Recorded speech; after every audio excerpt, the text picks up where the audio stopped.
Video like जरूर कर लीजिए और ऐसे वीडियो लगातार फ्री में पाने के लिए चैनल को तुरंत सब्सक्राइब कर लीजिए और बेल आइकन को जरूर टैप कर लीजिए ताकि आगे भी सारे वीडियो आपको मिलते रहे। यूट्यूब में फॉलो करते हैं तो प्लीज ये वाला फ्री टेलीग्राम चैनल जरूर ज्वाइन कर लीजिएगा। सारे नोटिफिकेशन सारे अपडेट यहीं पे आते हैं, ध्यान रखिए।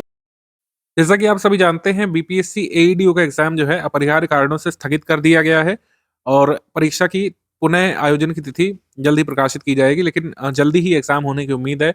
तो जो भी लोग अच्छे से तैयारी नहीं कर पाए थे उनके लिए एक सुनहरा मौका है कि जो भी चीजें आपकी रह गई थी आप उसको तैयार करके, और जिन लोगों ने फॉर्म भरा था, जो लोग एलिजिबल हैं इसके लिए, बीपीएससी एईडीओ का एक अच्छा अटेम्प्ट दे सकते हैं। काफी अच्छी पोस्ट और सिर्फ एक ही परीक्षा आपको देनी है इसके लिए। तो एग्जाम पोस्टपोन होने के बाद आपको क्या करना है, कोई भी छात्र के लिए मुश्किल वाली बात नहीं। आपको यहाँ पर पढ़ाई करनी है, आपको यहाँ पर अपना सिलेबस कंप्लीट करना है और कट ऑफ निकालने के लिए वाला अच्छा अटेम्प्ट यहाँ पर देना है। तो पढ़ाई, प्रैक्टिस और रिवीजन, एक सीरियस छात्र को यही करना है और कुछ नहीं करना है। पढ़ाई, प्रैक्टिस, रिवीजन को आपको आगे बढ़ाना है।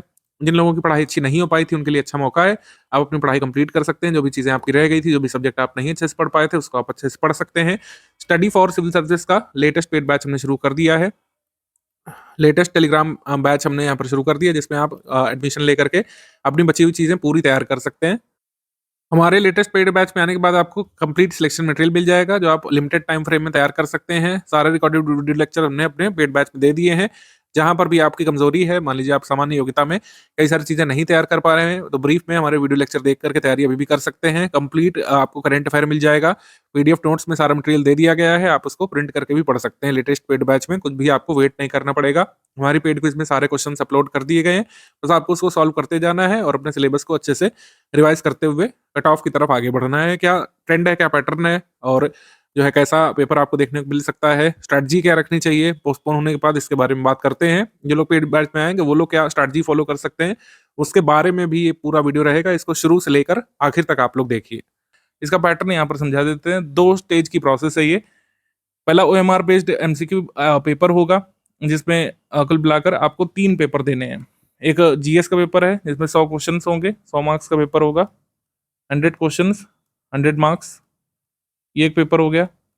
एक पेपर आपका एप्टीट्यूड का है, एप्टीट्यूड के पेपर में भी सेम है, 100 क्वेश्चंस और 100 मार्क्स। इसी के आधार पर मेरिट बनेगी, इसी के आधार पर डॉक्यूमेंट वेरिफिकेशन के लिए लोग चुने जाएंगे। डॉक्यूमेंट वेरिफिकेशन से पहले जो है आपकी लिस्ट आएगी, जो लोग डॉक्यूमेंट वेरिफिकेशन के लिए बुलाए जाएंगे, और फाइनल मेरिट आपके इसी दोनों पेपर में स्कोर किए गए मार्क्स पर बनेगी। ठीक है। हालांकि एक पेपर लैंग्वेज का भी है आपके कंपलसरी टारगेट में। ये तो है ही कि जीएस और एप्टीट्यूड में ज़्यादा से ज़्यादा मार्क्स स्कोर करना है, लेकिन एक सेकेंडरी टारगेट ये भी है कि जो भाषा का पेपर है उसमें साफ तौर पर दिया हुआ है कि 70 मार्क्स की हिंदी पूछी जाएगी, 30 मार्क्स की अंग्रेजी। इसमें इंडिविजुअली आपको 30% स्कोर करना है, यानी कम से कम 21 अंक आपको स्कोर करने हैं हिंदी के पेपर में, हिंदी के सेक्शन में। भाषा के पेपर के अंग्रेजी सेक्शन में आपको 30 में से कम 9 मार्क्स चाहिए इंग्लिश सेक्शन में। इतना स्कोर आपको करना पड़ेगा, अदरवाइज आप कितना भी स्कोर कर लें इन पेपर्स में, इन कंपलसरी पेपर्स में आप क्वालिफाई नहीं करेंगे। ठीक है, तो बात समझ में आई। ये क्वालिफाइंग नेचर का पेपर है, इसमें मिनिमम क्वालिफाइंग मार्क्स है 30%, ये आपको लाना ही लाना है। और जनरल स्टडीज और एप्टीट्यूड में कट ऑफ के हिसाब से मैक्सिमम अंक स्कोर करने हैं। डिटेल में पैटर्न यहाँ पे गिवन है। सामान्य भाषा का जो पेपर होगा इसमें सामान्य अंग्रेजी में आपको कम से कम 9 अंक चाहिए 30 में से, और 21 चाहिए 70 में से हिंदी वाले में, और इसमें मैक्सिमम अंक आपको निकालने हैं सामान्य अध्ययन वाले में और जनरल एप्टीट्यूड यानी सामान्य योग्यता वाले में। इसका सिलेबस वगैरह आप डिस्कस करेंगे, लेकिन पैटर्न आपको समझ लेना जरूरी था। इन सभी पेपर्स में 1/3 की नेगेटिव मार्किंग को लागू किया गया है, यानी कि अगर आप 3 क्वेश्चन गलत करते हैं तो एक सही वाला अंक आपका काट लिया जाएगा। मेरिट लिस्ट के बारे में एक जानकारी दी गई कि जैसे कोई अभ्यर्थी हो सकते हैं, जैसे कैंडिडेट ए है, कैंडिडेट ए के मार्क्स कैंडिडेट बी के मार्क्स के समान हो सकते हैं। कई बार चांसेस रहेंगे कि कई सारे कैंडिडेट के मार्क्स एक जैसे हो जाएंगे। 200 में से मान लीजिए कैंडिडेट ए है, उसके मार्क्स भी 153 है, कैंडिडेट बी के भी 153 है, लेकिन यहाँ पर जीएस में जिसके ज़्यादा होंगे, फॉर एग्जांपल मान लीजिए एप्टीट्यूड में 70 रह जाते हैं कैंडिडेट ए के, लेकिन जीएस में इसके हो जाते हैं 100 में से 83, तो चयन इसका किया जाएगा। जीएस में जिसके ज़्यादा होंगे, समान अध्ययन विषय के प्राप्तांक के अनुसार मेधाक्रम निर्धारित होगा। लिखित परीक्षा और समान अध्ययन विषय में प्राप्तांक समान होने की स्थिति में उम्र के हिसाब से किया जाएगा, और उम्र में अगर समानता होगी तो देवनागरी लिपि में जो डिक्शनरी के हिसाब से जो पहला लेटर है किसी अभ्यर्थी का उसके हिसाब से चयन होगा। तो ये सब कुछ क्राइटेरिया रखे गए हैं मार्क्स समान होने की दशा में। स्टडी मटेरियल में क्या क्या दिया गया है इसको देख लेते हैं हम लोग, क्योंकि इसमें कई सारे पेपर्स हैं, तो अलग अलग बैचेस भी कुछ लोगों ने ज्वाइन किए थे। जिन लोगों ने complete study material batch join किया था जिसमें सभी पेपर्स कवर कराए गए हैं, वैकल्पिक वाले और जीएस वाला और एप्टीट्यूड वाला, तो उन बैचेस के बारे में बता दी जाए कि आपका हमने सब कुछ कंप्लीट करा दिया है। हमारा टारगेट था दिसंबर तक देने का और हमने अपना टारगेट पूरा कर दिया, भले ही एग्जाम जो है पोस्टपोन हो गया है। हमने अपने बैच में सारा सब कुछ प्रोवाइड कर दिया है। संपूर्ण अध्ययन सामग्री जो आपको जीएस की दी जानी थी, जो सामान्य योग्यता का जो भी मटेरियल वीडियो वगैरह दिए जाने थे, वो सब दे दिए गए हैं। सामान्य हिंदी, सामान्य अंग्रेजी, सामान्य अध्ययन सबका मटेरियल दे दिया गया है, यानी कि ऑल टोटल आपके रिकॉर्डेड क्लासेस जो है कंप्लीट करा दिए गए हैं। रिकॉर्डेड क्लासेस ये ओवरऑल सब हम कंप्लीट करके दे चुके हैं। इसके अलावा जो है हम आपको दे चुके हैं रिकॉर्डेड क्लासेस के अलावा जितने भी हमको पीडीएफ देने थे, हम आपको प्रिंटेबल फॉर्मेट में बाकायदा दे चुके हैं। प्रिंटेबल पीडीएफ भी उपलब्ध करा दी गई हैं, आप चेक कर सकते हैं। तो किसी भी मटेरियल का अब आपको वेट नहीं करना है। जो लोग पहले के बैचेस में आए थे तो उनको शेड्यूल दिया गया था, शेड्यूल के हिसाब से एक एक करके उनके ग्रुप में रिकॉर्डेड वीडियो क्लासेस और नोट्स आते थे। लेकिन जो लोग अब ग्रुप ज्वाइन करेंगे, चूंकि ये फाइनल ग्रुप है, एग्जाम डेट कभी भी आ सकती है, फाइनली एग्जाम होगा, ठीक है। ये पोस्टपोन हुआ है तो बहुत दिन तक ये पोस्टपोन नहीं रहेगा। तो हमने पुराने बैच में ही अपने नए स्टूडेंट्स को जोड़ दिया, जिसमें सब कुछ हम कंप्लीट करा चुके हैं। सभी सब्जेक्ट में आपको बस क्या करना है, स्ट्रेटजी के हिसाब से अपना रिवीजन आगे बढ़ाते जाना है, स्टडी अपनी आगे बढ़ाती जानी है। सभी चीज़ें बाइलिंगुअल फॉर्मेट में है और पीडीएफ जो है ये आपको हिंदी अंग्रेजी में अलग अलग प्रिंटेबल हम लोग दे चुके हैं। पहले ये क्लास वाइज आता था पीपीटी फॉर्मेट में, लेकिन अब हम लोग जो है कंप्लीट नोट्स आपको दे चुके हैं। आगे बढ़ते हैं। अगर केवल जीएस वाले मटेरियल की बात करें तो 100 प्रश्नों का जो हमारा कमिटमेंट है, मतलब सामान्य अध्ययन के जो 100 प्रश्नों का संपूर्ण अध्ययन सामग्री हमको देना था, वो हम दे चुके हैं। डेली वीडियो क्लासेस के शेड्यूल के हिसाब से दे चुके हैं। शेड्यूल लास्ट में दिया हुआ है, ये पहले के बैचेस में दिया हुआ है। अब तो हम सब कुछ इसमें कंप्लीट करा चुके हैं। पुराने बैच में अगर आप आपको ऐड करेंगे तो इसका मतलब है ये एईडीओ के ऑफिशियल सिलेबस में जितना भी जीएस आना था 100 प्रश्नों वाला सारा मटेरियल, यानी कि again recorded video lecture, recorded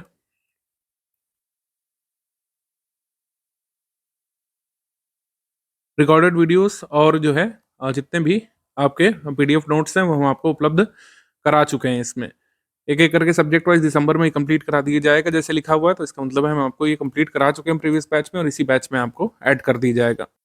test series वाले ग्रुप में आपको शेड्यूल वाइज सारी टेस्ट सीरीज उपलब्ध करा दी जाएंगी और जो है 5 सामान्य अंग्रेजी की होनी है, 5 जनरल एप्टीट्यूड की, 10 जो है सामान्य अध्ययन के टेस्ट आपके हमारे कमिटमेंट में थे। 20 टेस्ट सीरीज हमको कराना था। कई सारे टेस्ट हम आपके करा चुके हैं, जो भी बाकी है टेस्ट सीरीज वाले ग्रुप में अपलोड कर दिए जाएंगे। पेड क्विज में हमारा कमिटमेंट 1800 मोस्ट एक्सपेक्टेड क्वेश्चंस का था, ये भी हो चुका है। जो लोग पेड क्विज ग्रुप में जुड़ते जा रहे हैं, आप मेक श्योर करिए कि इतने क्वेश्चन अपलोडेड हैं उनको लगाना है। आपको अपलोडेड क्वेश्चंस को आपको सॉल्व करना है, उसको देखते नहीं रहना है या ना इंतजार करना है। अपलोडेड क्वेश्चंस को आप लोग सॉल्व करिए। कई सारे क्वेश्चन जीएस में उसी से आ जाने वाले हैं, ये आप मान के चलिए। अपलोडेड क्वेश्चंस को आपको सॉल्व करना है। अब देखिए, पहले एग्जाम डेट आ चुकी थी तो हमने 1 वर्ष तक का करंट अफेयर आपको दे दिया था। नेशनल इंटरनेशनल जो है हम आपको 1 वर्ष का दे चुके थे, लेकिन अब पोस्टपोन होने के बाद आप किस मंथ से किस मंथ तक का तैयार करना है ये आपको हम आगे बता देंगे, ठीक है। या ग्रुप में बता ही दिया गया होगा आपको। हमने 1 वर्ष तक का प्रोवाइड कर दिया आपको पीछे का, और आगे हर मंथ की 4 तारीख को अपडेट होकर के मिलता रहेगा। आशा करते हैं कि जल्दी एग्जाम यहाँ पर हो जाए तो आपको ज़्यादा करंट अफेयर ना रिवाइज करना पड़े। एग्जैक्टली किस मंथ से किस मंथ तक का आपको रिवाइज करना चाहिए पीडीएफ में से, वो हम आपको ग्रुप में ही साझा कर देंगे, ठीक है। ये हमने कर दिया होगा। टॉप 500 एमसीक्यू ये प्रैक्टिस के लिए है। अगर आपको लगता है कि लास्ट में बर्डन हो जा रहा है ज़्यादा, जीएस के सब्जेक्ट भी हैं, एप्टीट्यूड भी है और ऑप्शनल भी तैयार करना है, मतलब जो वैकल्पिक पेपर है हिंदी अंग्रेजी का, उसके लिए भी तैयारी नहीं हो पा रही है, आप मंथली करंट अफेयर वाला चाहे तो लास्ट मोमेंट में स्किप कर सकते हैं। ये टॉप 500 एमसीक्यू वाला स्किप कर सकते हैं, लेकिन जो ये मंथली करंट अफेयर है ये तो आपको तैयार करना ही करना है, ठीक है। ये वैकल्पिक नहीं है। नेशनल इंटरनेशनल के लिए जो मंथ वाइज पीडीएफ दी जाती है उसको तो आपको तैयार करना ही है अनिवार्य तौर पर। टॉप 500 एमसीक्यू में प्रैक्टिस के लिए आप चाहें तो इसको स्किप कर सकते हैं टाइम के अभाव में। ये एईडीओ का जो टेस्ट सीरीज का शेड्यूल यहाँ पे गिवन है, देखेंगे आप टाइम डेट यहाँ पे नहीं दी है, क्योंकि हम एग्जिस्टिंग पेड बैच में आपको ऐड करेंगे। तो सारी टेस्ट सीरीज जो है ऑलरेडी डेट वाइज अपलोडेड है, सारी टेस्ट सीरीज ऑलरेडी अपलोडेड है। आपको बस अपने शेड्यूल के हिसाब से उसको लगा लेना है, ठीक है। ये सब कुछ ऑलरेडी अपलोडेड और अपडेटेड है। आप जैसे ग्रुप में ज्वाइन होंगे आपको इस तरीके से टेस्ट मिल जाएंगे और ग्रुप में ही अपलोडेड है। आपको बस पीडीएफ ओपन करके या प्रिंट करके जैसा भी आप चाहें, आपको बस अटेम्प्ट करते जाना है। देखेंगे यहाँ पर कोई भी टाइम डेट नहीं डली हुई है। टाइम डेट आप अपने हिसाब से डिसाइड करिए। मेरे हिसाब से रोज एक टेस्ट जो है बिल्कुल लगाया जा सकता है। डेली एक टेस्ट आप लोग सॉल्व करते रहिए। अब जैसे जो भी एग्जिस्टिंग ग्रुप में आएंगे उसका एग्जाम्पल मैं दे रहा हूँ। जैसे ये है बीपीएससी एईडीओ का paid quiz group, BPSC ADO paid quiz है ये। इसमें ऑलरेडी 1800 क्वेश्चन अपलोडेड हैं। आपको डेली अपने हिसाब से टाइम शेड्यूल बना करके, मेरे हिसाब से डेली 100 से 200 क्वेश्चन यहाँ पर सॉल्व करने ही चाहिए। 100-200 क्वेश्चन डेली आप लोग सॉल्व करिए। कैसे करना है इसका तरीका मैं बता दे रहा हूँ। आप अपने डिवाइस में ऐसे खोल लेंगे, जैसे मैंने ब्राउजर में खोल रखा है। आप मोबाइल पर या अपने टैबलेट पर, कई लोगों के पास आईपैड होगा, उसमें आप लॉगिन करके खोल सकते हैं। जैसे यहाँ पर है एग्जाम्पल की प्रसाद योजना के तहत त्रिपुर सुंदरी मंदिर का उद्घाटन किसने किया था। मान लीजिए मैं यहाँ पर बी चूज करता हूँ तो ये सही हो गया। ठीक है, जैसे मान लीजिए यहाँ पर नोएडा में अंतर्राष्ट्रीय व्यापार शो का उद्घाटन किसने किया था, मैं यहाँ पर डी चूज कर लेता हूँ जानबूझ करके। रॉन्ग हो गया। और सही कौन सा वाला है, ये नरेंद्र मोदी वाला है, क्योंकि यहाँ पे एक व्हाइट टिक मार्क लगा है। तो बस आपको याद रख लेना है कि जो इंटरनेशनल ट्रेड शो हुआ था, ये इसका उद्घाटन किसने किया था, नरेंद्र मोदी जी ने किया था। इस तरीके से आप लोग जो है ये कई क्वेश्चन आप लोग लगा सकते हैं। मेरे हिसाब से 200 क्वेश्चन डेली सॉल्व करिए 35-40 मिनट का समय दे करके, और लगातार अपनी प्रैक्टिस को आगे बढ़ाइए। ऐसे ही टेस्ट सीरीज वाले ग्रुप में आप टेस्ट सीरीज जो है डाउनलोड करिए। आप उसमें टेस्ट सीरीज सॉल्व करिए 1 घंटे का टाइमर लगा करके, कितने आपके गलत हुए कितने सही हुए उसको आप नोट डाउन कर सकते हैं। मतलब एग्जिस्टिंग बैच में आपको इसीलिए ऐड किया गया है जिससे आपको मटेरियल के लिए वेट नहीं करना है। सब कुछ मौजूद है, बस आपको जो है डेली 7 से 8 घंटे शेड्यूल बना करके लगातार पढ़ाई और प्रैक्टिस करते हुए, रिवीजन करते हुए अपनी एईडीओ की स्ट्रेटजी को मजबूत बनाते हुए चलना है। मोटे तौर पर जो डायग्राम में लिखा है वही आपको परफॉर्म करना है। 5 से 7 घंटे डेली आपको देने पड़ेंगे। 5 से 7 घंटे यहाँ पे सफिशिएंट होंगे। शुरू में अगर आप कम समय देते हैं तो बाद में आपको अपना एफर्ट बढ़ाना पड़ेगा। तो समग्र रूप से 5 से 7 घंटे पूरे कोर्स के दौरान आपको देने पड़ेंगे। सीरियस लोग जो है पढ़ना शुरू कर भी चुके होंगे। नॉन सीरियस लोग अभी भी एक ऐसी स्ट्रैटेजी की तलाश में होंगे जिसमें कम से कम समय देना पड़े। क्योंकि इसमें 2 पेपर हैं, एक जीएस का पेपर भी, एक एप्टीट्यूड का पेपर है। तो अच्छा खासा समय इसमें लगेगा। जीएस में सिलेबस काफ़ी ज़्यादा है, आपको क्रैम करना है, कई सारी चीज़ों को लर्न करना है, रिवाइज़ करना है, याद करने की कोशिश करना है, डेटा को याद करना है, डेट्स याद करना है, कंसेप्ट को ब्रश अप करना है, कई सारे डेफिनेशंस को वर्ड टू वर्ड लर्न करना है, जो स्कीम है उनके ईयर्स को याद करना है। एप्टीट्यूड में क्या है, प्रैक्टिस कंपलसरी है। बिना प्रैक्टिस आप एप्टीट्यूड में कुछ भी नहीं कर पाएँगे। तो रिकॉर्डेड वीडियो लेक्चर पर फोकस करिएगा। रिकॉर्डेड वीडियोस एप्टीट्यूड के जो हम देंगे भी, उसमें आपको देखना है कि आप हर हाल में कोई ब्लैंक नोटबुक और पेन लेकर के उसमें बैठें। जो हमारे टीचर आपको ट्रिक्स, मेथड्स बता रहे हैं उसको नोट करते जाएँ और साथ ही उससे संबंधित सवाल भी लगाते हुए चलें। तो एप्टीट्यूड में प्रैक्टिस कंपलसरी है। एप्टीट्यूड में अगर आप प्रैक्टिस नहीं करेंगे तो हमारे रिकॉर्डेड वीडियो देखने के बाद भी क्वालीफाई नहीं कर पाएँगे। और जीएस में रिकॉर्डेड वीडियोस हम दे रहे हैं, सारे कंसेप्चुअल अंडरस्टैंडिंग आपको रिकॉर्डेड वीडियोस से हो जाएगी। कंसेप्चुअल पार्ट आप कवर कर लेंगे रिकॉर्डेड वीडियो लेक्चर्स से। उसके बाद आपको करना है रिवीजन। रिवीजन के लिए पीपीटी नोट्स दिए जा रहे हैं, बाद में प्रिंटेबल नोट्स दे दिए जाएंगे, A4 साइज वाले नोट्स, इससे आप रिवाइज करते चलिएगा। जीएस में रिवीजन बहुत जरूरी है। पेपर बीपीएससी का इजी, मॉडरेट, डिफिकल्ट कैसा भी हो सकता है। पहले भी आपने पेपर देखा है, टीआरई वाला देखा होगा और भी अन्य पेपर्स देखे होंगे। शिक्षा से जुड़े जो भी पेपर हैं उसमें बीपीएससी जैसे रेगुलर वाला बीपीएससी होता है वैसा ही पैटर्न देखने को मिलता है। बीपीएससी में लगातार आपको ट्रेंड चेंज देखने को मिल रहा है। कभी फिफ्थ ऑप्शन दे देते हैं, कभी फिफ्थ ऑप्शन हटा देते हैं, कभी फोर्थ और फिफ्थ ऑप्शन को मिला देते हैं, कभी none of the above, more than one of the above होता है, कभी नन ऑफ द अबव होता है, कभी टू ऑफ द अबव होता है। तो अच्छे से आपको तैयारी करनी है, प्रैक्टिस इसके लिए बहुत जरूरी है। पढ़ाई, प्रैक्टिस, रिवीजन जैसे हमने आपको मेथड बताया। तो प्रैक्टिस के लिए स्टडी फॉर सिविल सर्विस की पेड क्विज है, 1800 सवाल हम कराने वाले हैं। और आपकी टेस्ट सीरीज है, पेड क्विज है, टेस्ट सीरीज है। इससे आपकी अच्छी खासी प्रैक्टिस हो जाएगी और रिवीजन करना है स्टूडेंट का काम है। और प्रैक्टिस आपको एप्टीट्यूड सेक्शन में तो करनी ही करनी है, इसमें कोई विकल्प ही नहीं है। प्रैक्टिस मैंडेटरी एप्टीट्यूड सेक्शन में, अगर आप प्रैक्टिस नहीं करेंगे तो इसको क्वालिफाई नहीं कर पाएंगे। पाठ्यक्रम की अगर हम बात कर लें तो सामान्य भाषा में अंग्रेजी और सामान्य हिंदी के प्रश्न इस तरीके के होंगे कि अभ्यर्थियों की भाषा संबंधी प्रयोग की जांच की जाए। जहां तक हमने समझा, इसमें हाई स्कूल स्तर की हिंदी और अंग्रेजी देखने को मिलेगी। जितना भी जरूरी है आपको पेपर क्वालिफाई करने के लिए सब हम यहाँ पे दे देंगे, क्योंकि स्पेसिफिकली चैप्टर के नाम नहीं लिखे हैं। जनरली इजी चैप्टर आते हैं, ग्रामर बेस्ड आता है इसमें कि आपको एक्टिव पैसिव पूछेंगे, एडजेक्टिव पूछेंगे, एडवर्ब वगैरह पूछेंगे, सेंटेंस करेक्शन पूछ सकते हैं। जनरली जो एसएससी में जो चैप्टर्स पूछे जाते हैं वैसे ही चैप्टर्स रहते हैं सामान्य हिंदी, सामान्य अंग्रेजी में। इसमें आपको 30% ही लाने हैं। सामान्य अध्ययन के बारे में बात की जाए तो इसमें आप देखेंगे काफी सारी चीजें मेंशन कर दी गई हैं। जैसे सामान्य विज्ञान भी है, राष्ट्रीय अंतर्राष्ट्रीय महत्व की समसामयिक घटनाएं हैं यानी करंट अफेयर है, भारत का इतिहास है, बिहार के इतिहास की विशेषताएं यानी बिहार स्पेशल भी आपको पढ़ना है, बिहार के भौगोलिक प्रभाग, यहाँ की महत्वपूर्ण नदियां, भारत की राज्य व्यवस्था, इंडियन पॉलिटी भी स्टडी करनी है, आर्थिक व्यवस्था यानी इकोनॉमी, जिसकी क्लासेस हमने शुरू भी कर दी है बैच में। आजादी के बाद बिहार की अर्थव्यवस्था में प्रमुख परिवर्तन, भारतीय राष्ट्रीय आंदोलन और बिहार का योगदान संबंधी प्रश्न इसमें होंगे। पर्यावरण यहाँ पे नहीं गिवन है, लेकिन सामान्य विज्ञान में पर्यावरण की भी काफी सारी चीजें पूछी जा सकती हैं। तो इस तरीके से सिलेबस यहाँ पे गिवन है। मतलब कुछ भी स्पेसिफिकली नहीं लिखा है कि एंशिएंट मिडिवल मॉडर्न कहाँ से कहाँ तक होगा जैसे अन्य एग्जाम्स में होता है। इसमें मोटे तौर पर आपको सभी सामान्य अध्ययन के विषय तैयार करने हैं, इतिहास भी तैयार करना है, भूगोल भी, ठीक है, राज्य व्यवस्था भी तैयार करना है, ये सब।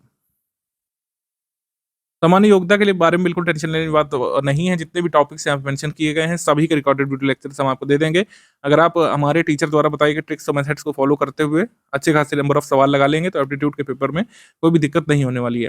एप्टीट्यूड के लिए आप बेफिक्र रहिए, रिकॉर्डेड वीडियो लेक्चर पर पूरी तरीके से आप रिलाई कर सकते हैं और अपनी प्रैक्टिस पर रिकॉर्डेड वीडियो लेक्चर और आपकी प्रैक्टिस जो है आपको आगे लेकर के जाएगी। देखिए, बीपीएससी पेपर कराने वाला है। बीपीएससी का ट्रेंड इस तरीके का होता है कि इसमें ईज़ी, मॉडरेट, डिफिकल्ट हर तरीके के सवाल आते हैं। ईज़ी प्रश्न भी होंगे, मॉडरेट स्तर के भी प्रश्न होंगे और डिफिकल्ट लेवल सवाल भी होंगे। अगर आप मोस्ट ऑफ ईज़ी मॉडरेट सवालों को डील कर ले जाते हैं, तो बिना डिफिकल्ट सवाल को टच भी किए आप पेपर को क्वालीफाई कर सकते हैं और इतने मार्क्स ला सकते हैं जिससे फाइनल मेरिट में आपके आने के चांसेस भी बनेंगे। कोई भी आप पोर्शन पढ़िए जो हमारे रिकॉर्डेड वीडियो लेक्चर में पढ़ाया जाएगा या फिर हमारे नोट्स में पढ़ाया जाएगा, ठीक है? उसमें आप थिंक एनालाइज़ करने की कोशिश करिए। कुछ पीवाईक्यू भी मिलते-जुलते हम उपलब्ध करा देंगे। एडीओ के लिए वैसे ज़्यादा कोई पेपर नहीं है, लेकिन बीपीएससी के आप कुछ पेपर्स देख सकते हैं। जैसे यहाँ पर एक डायग्राम बना हुआ है, जो पेशवाशिप शुरू हुई थी मराठा साम्राज्य से अलग होकर के, तो उसमें पहले हेरिडेटरी पेशवा कौन थे? ये क्वेश्चन डायरेक्टली एग्ज़ाम में पूछा जा सकता है। ये फैक्चुअल सवाल हो गया, ईज़ी लेवल का फैक्चुअल प्रश्न इससे पूछा जा सकता है। फैक्चुअल प्रश्न, इसमें ऐसा प्रश्न बन सकता है कि 4 पेशवा दे देंगे, उनको क्रोनोलॉजी में लगाने को दे देंगे। ये मॉडरेट लेवल का सवाल है। क्रोनोलॉजी में लगाने को दे सकते हैं या फिर किस पेशवा ने क्या-क्या काम किए वो दे सकते हैं, ठीक है? या फिर कंसेप्चुअल सवाल आ सकता है, मल्टीपल टाइप स्टेटमेंट पूछ सकते हैं, मल्टीपल स्टेटमेंट आ जाएँगे। इन पेशवाओं के बारे में किसने कौन सा युद्ध लड़ा, किसने कौन सी संधि की, तो ये सब पूछा जा सकता है। तो factual, chronology based moderate level के पेपर मतलब मॉडरेट लेवल के प्रश्न आ सकते हैं और डिफिकल्ट सवाल भी आ सकते हैं। सभी तरीके के प्रश्नों को डील करने के लिए प्रैक्टिस का महत्व आप समझ जाएँगे, प्रैक्टिस का सहारा लिया जा सकता है। इसी वजह से पेड क्विज़ के क्वेश्चन्स और टेस्ट सीरीज़ के सवाल लगाना ज़रूरी है। जो लोग टेलीग्राम पेड ग्रुप से जुड़ेंगे, आपको कुछ यहाँ पर ट्रबल शूट्स मैं बता दे रहा हूँ, जो आपको फेस करना पड़ सकता है। टेलीग्राम एक ऐप है, कई बार ऐप क्रैशेज़ होते हैं, उसमें कुछ समस्याएँ होती हैं, तो इंटरनेट कनेक्शन आप चेक किया करिए, जभी भी आपका ऐप वर्क ना करे या फिर कोई पीडीएफ ओपन ना हो। दूसरा काम कर सकते हैं, डिवाइस को रीसेट कर सकते हैं। आप मोबाइल को एक बार रिस्टार्ट करके फिर से टेलीग्राम खोलें, फिर भी नहीं हो रहा है, टेलीग्राम सेटिंग्स में जा करके, डेटा एंड स्टोरेज में जा करके स्टोरेज डेटा में जा करके कैश पर क्लियर कर दें और फिर टेलीग्राम खोल करके फाइल डाउनलोड करें। फाइल डाउनलोड हो जाएगी, ओपन होगी, ठीक है? और टेलीग्राम को अनइंस्टॉल करके दोबारा इंस्टॉल करें, कभी-कभी पुराने वर्ज़न की वजह से दिक्कत आती है। ऐप को अपडेट करें अपने गूगल प्ले स्टोर से या फिर आईओएस के ऐप स्टोर से, अच्छी तरीके से इसको अपडेट करके रख लें। टेलीग्राम को लेटेस्ट वर्ज़न में अपडेट रखेंगे तो ज़्यादातर कोई दिक्कतें नहीं आती हैं, ठीक है? टेलीग्राम ऐप से आप पीडीएफ वगैरह कैसे निकालेंगे, उसके लिए हम सेकंड वीडियो देते हैं। पेड ग्रुप में मटेरियल कैसे देखें, पेड ग्रुप में स्टडी मटेरियल कैसे देखें, वीडियो नंबर 2 है, इसको भी देखना ज़रूरी होता है। इसको देख लीजिएगा तो आपको ज़्यादातर चीज़ें क्लियर हो जाएँगी। बीपीएससी के जो जीएस के प्रश्न होते हैं, अगर आपने बीपीएससी का नॉर्मल पेपर देखा है, जो बीपीएससी पीटी का होता है, उसमें फैक्चुअल सवाल होते हैं, कंसेप्चुअल सवाल होते हैं, लेंथी मॉडरेट क्वेश्चंस भी हो सकते हैं उसमें, ईज़ी वन लाइनर्स भी होते हैं। तो सभी तरीके के प्रश्नों में अगर आप जैसे मैंने बताया कि फैक्चुअल क्वेश्चंस ज़्यादातर डील कर ले जाएँ, आधे से ज़्यादा मॉडरेट क्वेश्चन भी निकाल ले जाएँ और कुछ डिफिकल्ट क्वेश्चन, तो आपका कट ऑफ निकल सकता है। इसमें आपको मैक्सिमम स्कोर करना है, ठीक है? जीएस में और एप्टीट्यूड में, तभी आप आगे जा पाएँगे, अदरवाइज़ आप पहले ही राउंड में एलिमिनेट हो जाएँगे। जितने ज़्यादा स्कोर करेंगे, फाइनल मेरिट में चांसेस आपके आने के ज़्यादा रहेंगे। तो फोकस करिएगा कि 5 से 7 घंटे जो स्टडी के हैं, उसको मेंटेन करिएगा रेगुलरली। अभी एग्ज़ाम डेट नहीं आई, लेकिन अगर आप एग्ज़ाम डेट का वेट करने बैठेंगे, बीपीएससी की आदत है मात्र 20 दिन बचे होते हैं, 21 दिन, और एग्ज़ाम डेट आ जाती है और आपको पेपर के लिए बुला लिया जाता है, तब तैयारी का समय नहीं है। तैयारी का समय अभी है। इसमें आपको रेगुलरिटी मेंटेन करनी है। रेगुलर बेसिस पर जो भी रिकॉर्डेड वीडियो आए, उसको आपको देखना है, अंडरस्टैंड करना है, आपको रिवाइज़ करना है, जो पीपीटी नोट्स आएँगे उससे, और जब पेड क्विज़ में प्रैक्टिस शुरू हो जाएगी, उससे प्रैक्टिस शुरू कर देनी है। टेस्ट सीरीज़ आएगी, उससे प्रैक्टिस शुरू कर देनी है। तो इस तरीके से डिसिप्लिन मेंटेन करते हुए जो लोग चलेंगे, वही इस पेपर को क्वालीफाई कर पाएँगे। डिसिप्लिन स्टूडेंट्स की ही जीत इसमें होगी, क्योंकि आपको इसमें जो पेपर देना है, पता नहीं अब आगे कब होगा, ये रेगुलर वैकेंसी नहीं है। तो जो लोग भी एलिजिबल हैं, इसको सुनहरा मौका मान करके अच्छे से प्रिपरेशन इसकी अपनी शुरू कर दीजिए। हमारे पेड बैच में आने के बाद, पेड क्विज़ का ग्रुप अभी तुरंत शुरू नहीं हुआ है, इसको हम लोग जल्द शुरू करने वाले हैं। उसमें क्वेश्चन्स आएँगे, उस क्वेश्चन्स को आप सॉल्व करना शुरू कर लीजिएगा। और इसी वीडियो में, मतलब इसी कह सकते हैं ग्रुप में, पेड ग्रुप में आपको टेस्ट सीरीज़ का टाइम प्लान बता दी जाएगा, किस दिन कौन सा टेस्ट होगा। अगर आप चाहें तो हमारे रिकॉर्डेड वीडियो लेक्चर से कुछ-कुछ नोट्स भी बना सकते हैं। नोट्स बनाना वैसे कंपल्सरी नहीं है, क्योंकि पीपीटी जो होगी ना, जो आपको शो की जाएगी रिकॉर्डेड वीडियो लेक्चर में, पीपीटी तो आपको पीडीएफ में कन्वर्ट करके मिल ही जाएगी। लेकिन आप चाहें तो अपनी कह सकते हैं बात के लिए, या फिर पढ़ते-पढ़ते जिन लोगों को नोट्स बनाना पसंद है, नोट मेकिंग की प्रक्रिया कुछ इस तरीके से अपना सकते हैं। नोट मेकिंग में कोशिश करिए कि सेंट्रल टॉपिक हो, जो टॉपिक पढ़ाया जा रहा हो, और उसके बारे में जितना भी व्हाट, व्हेन, व्हाई है, उसको आप नोट कर लीजिए शॉर्ट में। नोट्स बहुत शॉर्ट और क्रिस्प रखिएगा। मेरे हिसाब से अगर आपके पास नोट मेकिंग का टाइम नहीं बच रहा है, आप सिर्फ हेडफोन लगा करके चलते फिरते रिकॉर्डेड क्लासेस को अटेंड कर सकते हैं, तो भी कोई दिक्कत वाली बात नहीं रहेगी, क्योंकि अंत में इस तरीके के नोट्स लिखे हुए प्रिंटेबल फॉर्मेट में तो हम दे ही देंगे, जिसमें पैराग्राफ में लिखा हुआ सब कुछ आपको मिल जाएगा लास्ट टाइम रिवीजन के लिए। तो जैसे मनसबदारी सिस्टम का ये नोट मैंने दिखाया है, चाहे तो आप इस तरीके का नोट बना सकते हैं जब भी ये टॉपिक आपको रिकॉर्डेड वीडियो लेक्चर में देखने को मिलेगा। नोट मेकिंग की जा सकती है, अदरवाइज आप जो है पीपीटी नोट से भी रिवीजन कर सकते हैं। दोनों ही मेथड कारगर हैं, कोई एक दूसरे से कमतर नहीं है। जिन लोगों को पीपीटी नोट से रिवाइज करना पसंद है मल्टीपल टाइम्स, वो मेथड अपना सकते हैं। जिन लोगों को नोट मेकिंग करना है, वो इस तरीके से नोट मेकिंग चाहे तो कर सकते हैं।